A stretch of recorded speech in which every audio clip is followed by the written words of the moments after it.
Hey guys, hopefully everyone is doing well. Today's target is to solve question number 10. The chapter which we are related with is journal.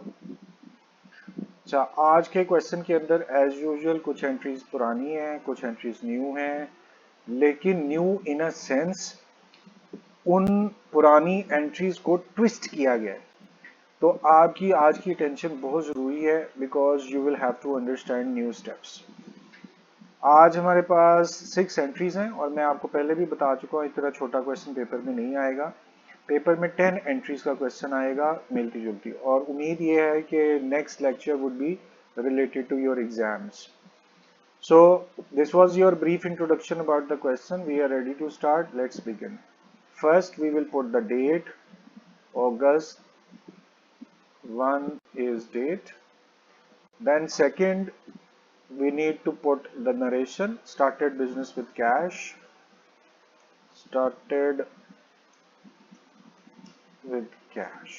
और ये entry हम बहुत दफा कर चुके हुए हैं. Cash is coming in, cash is your asset, asset is increasing, cash would be debit.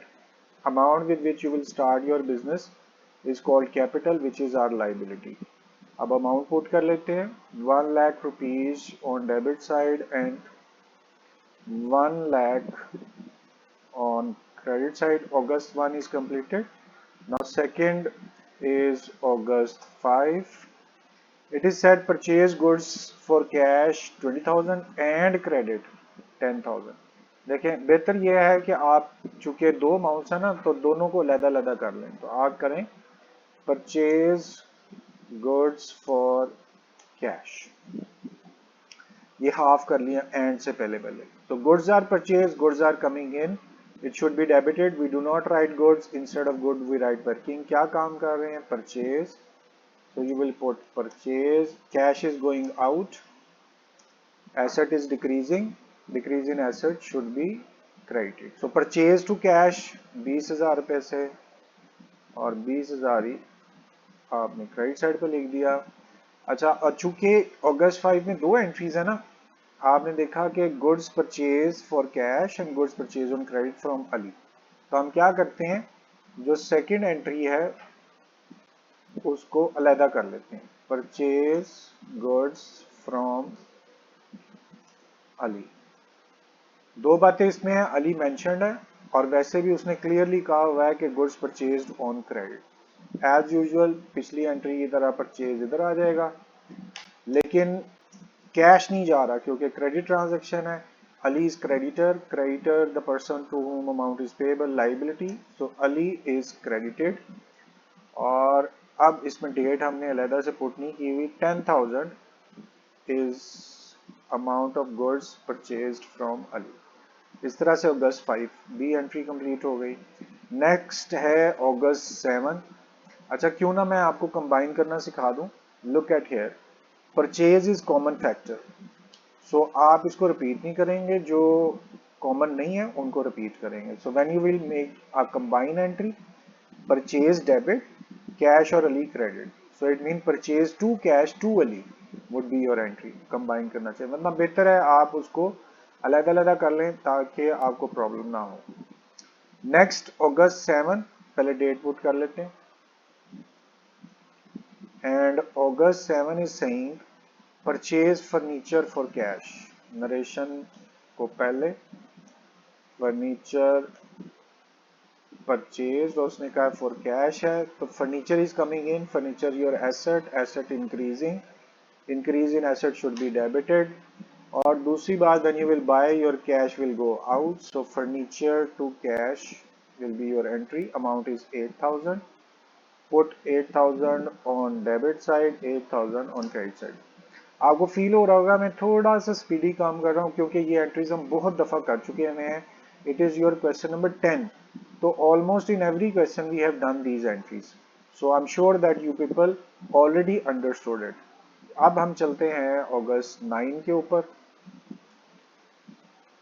Okay, और पहले हम नरेशन पुट कर लेते हैं. सोल्ड गुड्स, अच्छा ये कंबाइन ना कर लें हम, sold goods for cash and sold goods to Aslam. तो दोनों सूरतों में गुड्स आपके पास से जा रही हैं. मैं कंबाइन करना भी आपको सिखा देता हूँ. ये जैसे हमने दो एंट्रीज अलग अलग की है ना, तो कंबाइन भी हो सकती है। Sold goods for cash and credit, दोनों इकट्ठी कर लेते हैं। अच्छा, दोनों सूरतों में you will see that sold goods and sold goods are going out in both cases. Goods are your asset, decrease in asset should be credited, so goods were suppose to be written over here, लेकिन चूंकि goods नहीं लिखते उसकी जगह working, so instead of goods we have written sales.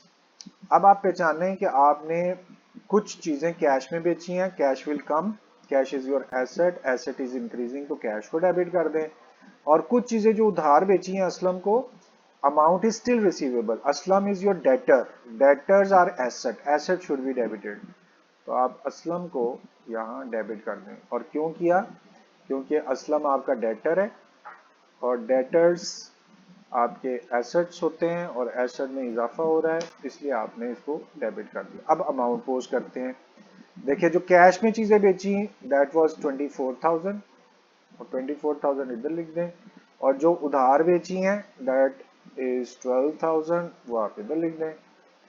अब यहाँ पर दो तरीके हैं, एक तो आप बस ये समझ लें कि debit and credit would always be equal, तो इक्वल करने के लिए आप क्या करेंगे, दोनों अमाउंट्स को सम कर दें, वो अपने आप इक्वल हो जाएगा।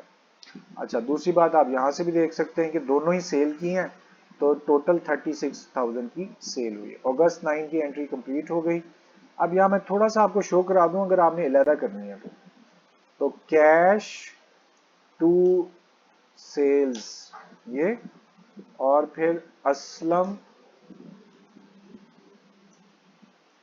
To sales. अगर अलग अलग करनी है तो कैश टू सेल और Aslam to sale. Now you can see it very well, sale is common factor that would not be repeated, so you will write sale for once, sale एक दफा। Cash and Aslam are not common factors, so you will write separately cash and Aslam. Combine करनी तो यूं कर लें, अलग अलग करनी है तो यूं कर लें। Alright, August 9 is completed. Now August 15 is our next entry. पहले नरेशन देखते हैं क्या कह रहा है। Ali settled, Ali count is settled receiving 400 discount. सबसे पहले तो अली को ढूंढना है कि अली कौन है। देखिए यहाँ पे उसे चीजें खरीदी, अली क्रेडिटर था, so Ali's account is settled with discount 400। ये सारा लिखने की जरूरत नहीं है, बस आपको समझाने के लिए मैंने लिख दिया। अदरवाइज आप सिंपल नरेशन इससे भी कम अगर चाहें तो लिख सकते हैं। ले जी, Ali's account is settled with discount of 400। वापस ऊपर जाते हैं, अली से चीजें खरीदी हुई हैं। Ali was your creditor, how much amount was payable, 10,000। सो इसका मतलब है कि टोटल अमाउंट, उसका नाम आपने याद किया हुआ है फुल सेटलमेंट, यानी कि टोटल अमाउंट जो आपने पे करनी थी अली को दैट वाज 10,000। सेटल्ड का मतलब है कि 400 डिस्काउंट के बदले में हमने उसको पेमेंट कर दी है। अब सबसे पहले ये देखना है कि पैसे जा रहे हैं या आ रहे हैं। तो गुड्स परचेज की हुई थी, अमाउंट वाज पेएबल, तो पैसे जाएंगे। पैसे जाएंगे मतलब cash will go out, cash is your asset, asset should be return on credit side, तो आप asset should be written on debit side, but due to payment decrease in asset should be credited, तो आप cash को credit side पे लिखेंगे क्योंकि आपके asset में कमी हो रही है। दोबारा सुन लें, आपने पहचानना है अली कौन है। अली को पहचानने के लिए ऊपर गए, you have purchase goods from Ali, amount was payable to Ali.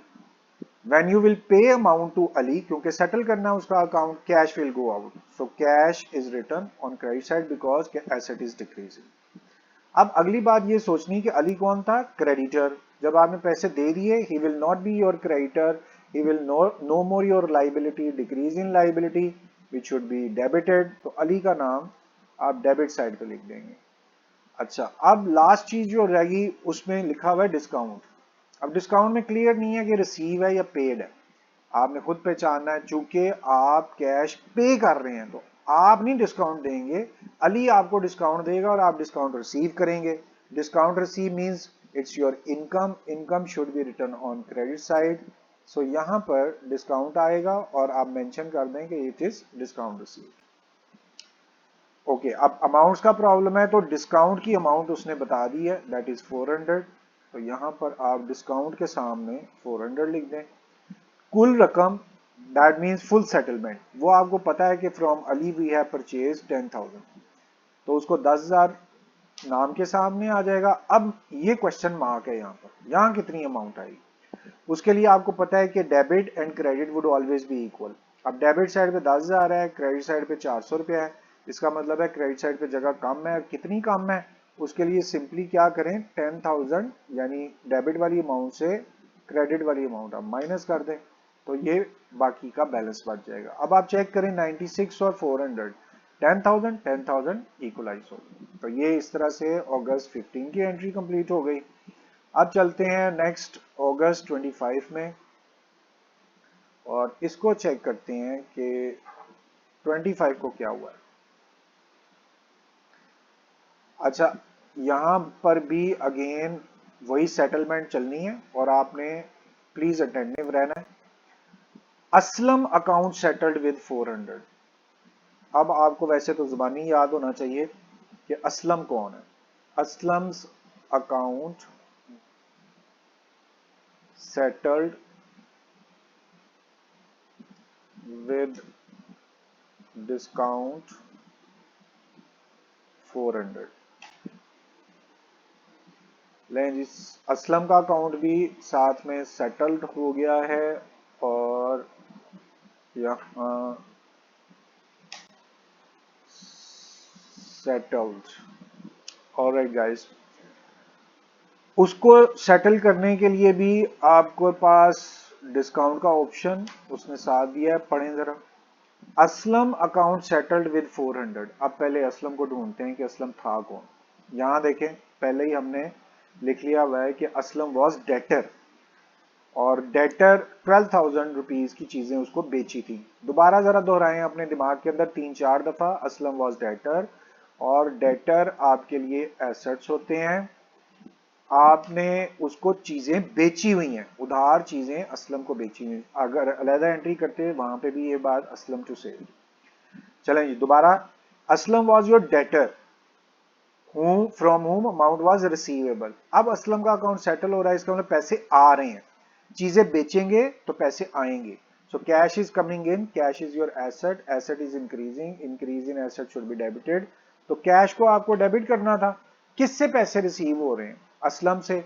Aslam was debtor, when you will receive your amount he will not no more your debtor, no more your asset, decrease in asset, decrease in asset should be written on credit side। तो आप असलम का नाम credit side पे लिखेंगे।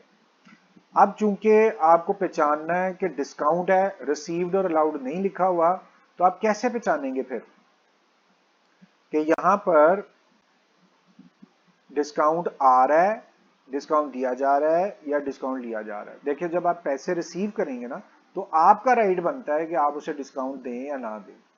Payment करने वाला का नहीं हक बनता, जिसने पैसे रिसीव करने हैं जाहिर है वो डिसाइड करेगा। So you will decide whether to give discount और नॉट। और चूंकि डिस्काउंट है तो आप अलाउ करेंगे, that is why this would be considered as discount allowed. Discount allowed would be expense and you will write on debit side. लें जी, cash discount तो असलम एंट्री होगी। अब पैसों की बारी आ गई। सबसे पहले देखें कि असलम को, यहां देखें, असलम को 12,000 की चीजें बेची हुई थी, तो टोटल अमाउंट नाम के सामने 12,000। अब 400 जो डिस्काउंट है that is available in your entry, तो डिस्काउंट में भी हमें कोई कंफ्यूजन नहीं। अब मसला रह गया इस अमाउंट का। यहां पर कैश की अमाउंट तो पता ही नहीं है, उसने सिर्फ का बस सेटल कर दिया उसका account. So total amount which was receivable 12,000, we have given him 400 discount. तो अब कैश कितना आएगा, ज्यादा या कम? तो आप में से बहुत सारे लोग अच्छा जवाब देंगे कि डिस्काउंट जहां पर भी होता है वहां पे अमाउंट कम हो जाती है। एक तो ये तरीका सोचने का, दूसरा ये है कि debit and credit would always be equal. Debit में 400 रुपया है और क्रेडिट में 12,000 है, इधर कम है, कितना कम है? तो आप क्या करेंगे, जो क्रेडिट की अमाउंट है उसमें से डेबिट की अमाउंट माइनस कर दें, रिमेनिंग बैलेंस आपके सामने आ जाएगा। अब दोनों तरीकों से आपने समझ लिया ना कि 12,000 was the total amount, 400 you have given discount, so remaining amount would be less than total and that is 11,600. अब 11,600 और 400 को जमा करें तो वो भी 12,000 हो गया और क्रेडिट साइड पे भी 12,000 आ गया। ले जी, इस तरह से हमारी ये सारी एंट्रीज कंप्लीट हो गई और I am sure that you people have learned well. अब आपसे रिक्वेस्ट यही होती है कि आप प्लीज इसको घर में करें, बैठ के करें, लेक्चर सुनने के बाद खुद करें और बाद में बस मैच कर लें कि आपकी एंट्रीज ठीक हैं। लेकिन एक बात याद रखिएगा, अगर आप खुद नहीं करेंगे तो सिर्फ सुनने से या सिर्फ देखने से आपकी प्रेपरेशन नहीं होगी। आपने खुद इसको करना है अच्छी तरह से समझ के, then you will be able to understand that. So it was all about today's question. Today's lecture has been ended. कोई मसला हुआ मुझे जरूर बताइएगा. I will try my best to answer your queries instantly. So thank you very much for your time and it's time to say goodbye. Allah Hafiz.